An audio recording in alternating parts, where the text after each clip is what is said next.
सर्वजण खऱ्या अर्थानं मला असं वाटतं की खरे मराठे जर कोण असतील तर माझ्या समोर उपस्थित असणारे खरे मराठे आहेत. कारण की आजपर्यंत आपण बघत आलोय कोणी आत्महत्या केल्या रे? पश्चिम महाराष्ट्रामध्ये आत्महत्या झाल्या का?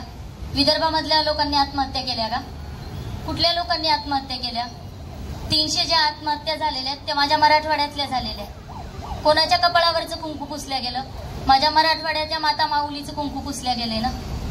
कोणाला राखी बांधायला भाऊ राहिलेला नाहीये, माझ्या मराठवाड्यातल्या बहिणीला राहिला नाहीये ना. मग कशामुळे तुम्हाला वाटत नाही की मराठवाड्याला पहिल्यांदा आरक्षण दिलं तर कोणाला टोचतंय रे? कोणीही सांगावं की मराठवाड्याला नाही पहिले महाराष्ट्राला द्यावा म्हणून. पश्चिम महाराष्ट्र विरोध करतोय का की मराठवाड्याला आरक्षण देऊ नका आम्हाला द्या म्हणून? विदर्भ विरोध करतोय का की मराठवाड्याला आरक्षण नकोय पहिले आम्हाला आरक्षण पाहिजे म्हणून? मग आपण काय अट्टहास करायचा आहे? आज जर का बघितलं 70 एकर जमिनी असणारा माझा मराठवाड्यातला बांधव जर का पश्चिम महाराष्ट्रामध्ये ऊसतोडी जात असेल, कर्नाटकामध्ये जर का ऊसतोडीला जात असेल, त्यांच्या लेकरा बाळांचं शिक्षण होत नसेल, तर याला जिम्मेदार नेमकं कोण आहे? कसली लाडकी बहीण योजना आणतायत रे? जर का लाडकी बहीण तुमची जर का खरंच असेल तर मला वाटत नाही की क्रांती चौकामध्ये या महाराष्ट्र सरकारच्या एका बहिणीला इथं उपोषण करण्याची 5 दिवस झालं आमरण उपोषण करण्याची गरज पडत असेल. मग गेंड्याच्या कातड्याचं झालेल्या त्या सरकारला सुद्धा मी एवढंच सांगल की आज क्रांती चौकामध्ये माझे हजारो मराठा बांधव मला समर्थन देण्यासाठी उपस्थित राहिलेले आहेत.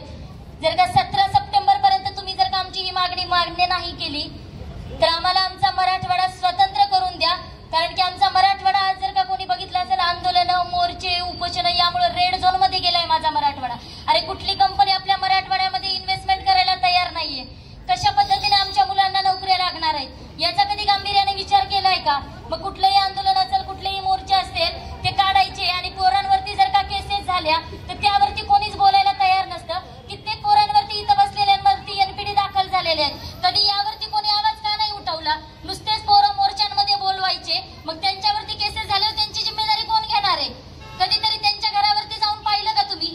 ज्या माझ्या माता माऊलीनं तिचा मुलगा गमावलाय, कधी तिचं दुःख जाऊन तुम्ही पाहिलंय का कधीतरी? त्या माय माऊलीला काय वाटलं असेल? मग असे कित्येक बळी हे सरकार घेणार आहे. मी सरकारला एवढंच सांगू इच्छिते की येणाऱ्या 17 सप्टेंबरला जर का तुम्ही आमची मागण्या मान्य नाही केल्या तर 18 सप्टेंबरचा सूर्य तुमची ही मराठवाड्याची लेक, तुमची ही बहीण पाहणार नाही आणि त्याला सर्वस्वी जिम्मेदार हे सरकार असणार आहे. मग येणाऱ्या काळामध्ये सरकारला कशा पद्धतीने वेठीस धरायचंय हे माझ्या बांधवांनी ठरवून घ्यायचंय आणि कशा पद्धतीने आपल्याला न्याय मिळवून घ्यायचा आहे हे तुम्हा सर्वांना चांगल्या पद्धतीने माहिती आहे. आणि ज्या वेळेला मराठा एकत्रित होतो त्या वेळेला नक्कीच उग्र स्वरूपाने या मराठ्यांना न्याय मिळवून द्यायचं हे मराठ्यांना चांगल्या पद्धतीने माहिती आहे. कारण मराठा असा समाज आहे जो नेतृत्व करणारा समाज म्हणून ओळखला जातो. कुठेतरी आपण आपला इतिहास विसरून चाललोय. पुन्हा एकदा त्या इतिहासाची उजळणी करा, तो इतिहास आठवा. आपण त्या छत्रपतींचे मावळे आहेत आणि खऱ्या अर्थाने जर का तुम्हाला वाटत असेल की आपल्याला न्याय मिळाला पाहिजे तर खूप पद्धतीचा पाठिंबा सर्वांनी या ठिकाणी येऊन दर्शवावा जेणेकरून आपली मागणी लवकरात लवकर मान्य होईल. मला सांगा, आपण हैदराबाद पासून ज्यावेळेस मुक्त झालो त्यावेळेस काय मागितलं होतं माझ्या मराठवाड्याने? विना शर्त विना अट जर का कोणी स्वतंत्र झाला असेल तर तो फक्त एकमेव मराठवाडा आहे. आज आपण पाहतो की विदर्भामध्ये अधिवेशन घेतलं जातं, नागपूरमध्ये अधिवेशन भरवलं जातं. मराठवाड्यामध्ये काय केलं जातं आणि काय केलंय मराठवाड्यासाठी? ज्या वेळेला तुम्हाला आंदोलन, मोर्चे, क्रांती जर का कुठून घडत असेल तर ती माझ्या मराठवाड्यामधून घडवल्या जाते. ज्यावेळेस तुम्हाला कुठलीही गोष्ट घ्यायची असेल, कुठलेही बळी जर का द्यायचे असतील तर ते माझ्या मराठवाड्याकडून तुम्ही घेतात आणि ज्यावेळेस आम्हाला द्यायची मागणी आम्ही करतो तर त्यावेळेला त्याकडे कोणी डुंकूनही बघत नाही. मग याला सर्वस्वी जिम्मेदार जर कोण असेल तर आपले हे शासनकर्ते आहेत आणि या शासनकर्त्यांना तुम्ही सुद्धा दाखवून द्या की ज्यावेळेस सर्वसामान्य लोक, ज्यावेळेस माझा मराठा बांधव एकत्रित येतो त्यावेळेला त्यांच्या बापाला सुद्धा चूक नाही. कारण तुमच्या आमच्या सर्वांचा बाप शिवाजी महाराज आपल्या पाठीशी आहे. एवढंच मी तुम्हाला सांगू इच्छिते. जय जिजाऊ, जय शिवराय.